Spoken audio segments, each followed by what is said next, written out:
पाकिस्तान फाळणीनंतर नौसेरा सेक्टरमधील झंगट नावाच्या भूमीवर झालेल्या या युद्धात प्रथम महार बटालियनच्या लढाऊ सैनिकांनी पाकिस्तानी पठाणी सैनिकांना MMG मशीनद्वारे दमछाक करून सोडलं होतं. त्यांच्या या नापाक कारवायांना उद्ध्वस्त करत या ठिकाणी भारताचा तिरंगा फडकविला होता. त्या जाबाज शहीद शूरवीर हवालदार राऊत कांबळे तथा नायक कृष्णा सोनवणे यांच्या अदम्य पराक्रमाप्रत्यर्थ भारत सरकारद्वारा प्रथम महारला झंगड युद्ध सन्मान दिला होता. या दिनाची आठवण म्हणून हा युद्ध सन्मान गौरव दिन नागपुरात प्रथमच साजरा केला गेलाय. फायटर फर्स्ट बटालियन माजी सैनिक संघटन नागपूरद्वारा आयोजित हा कार्यक्रम छत्रपती चौक नागपूर येथील डॉक्टर बाबासाहेब आंबेडकर सांस्कृतिक भवनात संपन्न झाला. यावेळी मान्यवरांनी भीमा कोरेगाव स्तंभावर श्रद्धांजली अर्पण केली.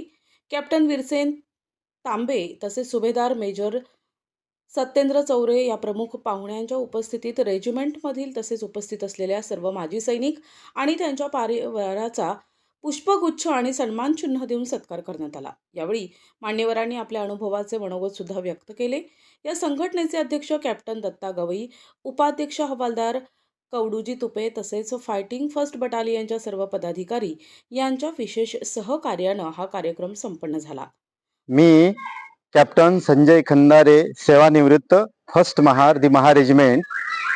आजचा जो 24 डिसेंबर झंगड दिवस फायटिंग फर्स्ट परिवारांनी साजरा केला, त्याची खास खासियत ही आहे की 1947-48 मध्ये पाकिस्तान भारताची जी फाळणी झाली होती आणि त्यामध्ये पुन्हा एकदा पाकिस्तानचे नापाक इराद्यांनी ठेवून त्यांनी भारताच्या जमिनीवर कब्जा करून त्याच्यावरती सत्ता स्थापित केली होती. जेव्हा ही बाब भारत सरकारच्या निदर्शनास आली तेव्हा भारत सरकारद्वारा त्या जमिनीला वापस घेण्यासाठी ब्रिगेडला आदेश दिला आणि त्याच्यातील फर्स्ट महारची यंकी कंपनी यांना ते झंगड या जागेवर कब्जा करण्याचे निर्देश मिळाले.